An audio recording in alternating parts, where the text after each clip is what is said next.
When you arise in the morning, think of what a precious privilege it is to be alive, to breathe, to think, to enjoy, to love. The happiness of your life depends upon the quality of your thoughts. Therefore, guard accordingly, and take care that you entertain no notions unsuitable to virtue and reasonable nature. It is not death that a man should fear, but he should fear never beginning to live. Accept the things to which fate binds you, and love the people with whom fate brings you together, but do so with all your heart. Reject your sense of injury, and the injury itself disappears. Very little is needed to make a happy life. It is all within yourself, in your way of thinking. Waste no more time arguing about what a good man should be. Be one. The object of life is not to be on the side of the majority, but to escape finding oneself in the ranks of the insane. Never let the future disturb you. You will meet it, if you have to, with the same weapons of reason which today arm you against the present. The best revenge is to be unlike him who performed the injury. The soul becomes dyed with the color of its thoughts. You have power over your mind, not outside events. Realize this, and you will find strength. A man's worth is no greater than his ambitions. Our life is what our thoughts make it. Nothing happens to any man that he is not formed by nature to bear. If it is not right, do not do it. If it is not true, do not say it. Nothing has such power to broaden the mind as the ability to investigate systematically and truly all that comes under thy observation in life. The universe is change. Our life is what our thoughts make it. That which is not good for the beehive cannot be good for the bees. The universe is transformation. Life is opinion. How much more grievous are the consequences of anger than the causes of it? Poverty is the mother of crime. Share this quote, Marcus Aurelius: each day provides its own gifts. Do every act of your life as if it were your last. Time is a sort of river of passing events, and strong is its current. No sooner is a thing brought to sight than it is swept by, and another takes its place, and this too will be swept away. He who lives in harmony with himself lives in harmony with the universe. I have often wondered how it is that every man loves himself more than all the rest of men, but yet sets less value on his own opinions of himself than on the opinions of others. Loss is nothing else but change, and change is nature's delight. Here is the rule to remember in the future, when anything tempts you to be bitter.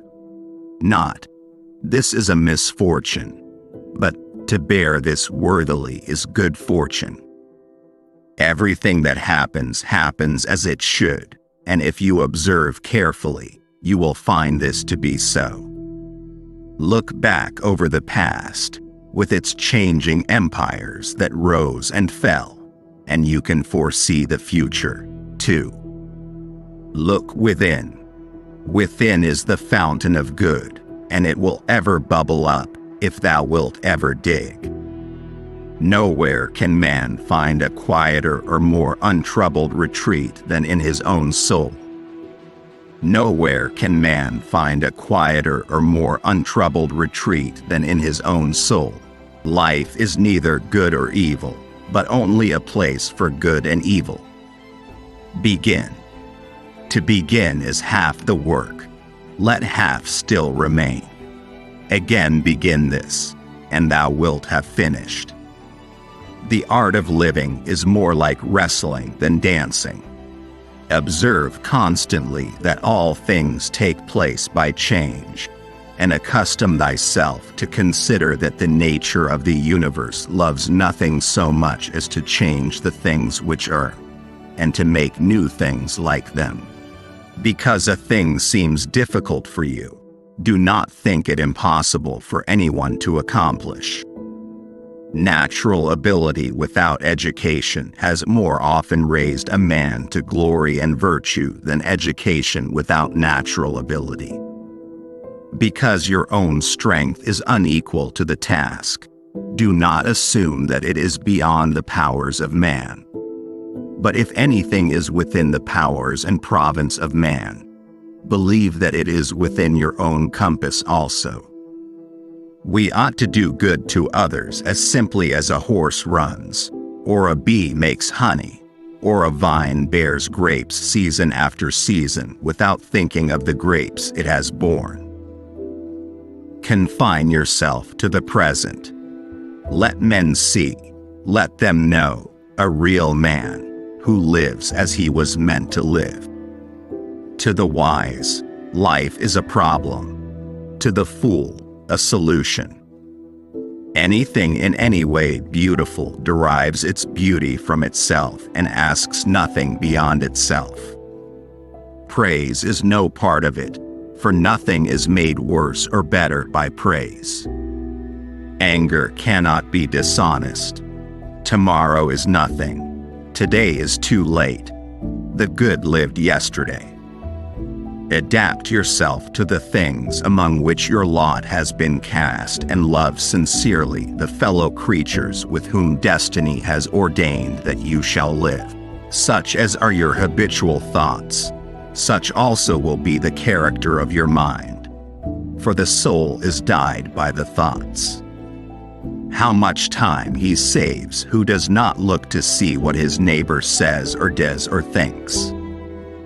Death is a release from the impressions of the senses, and from desires that make us their puppets, and from the vagaries of the mind, and from the hard service of the flesh.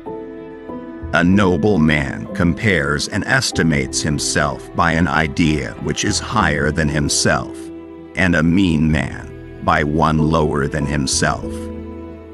The one produces aspiration, the other ambition, which is the way in which a vulgar man aspires. To refrain from imitation is the best revenge. The act of dying is one of the acts of life. Where a man can live, he can also live well. Be content with what you are, and wish not change, nor dread your last day, nor long for it. Perhaps there are none more lazy or more truly ignorant than your everlasting readers. To understand the true quality of people, you must look into their minds and examine their pursuits and aversions. Be content to seem what you really are,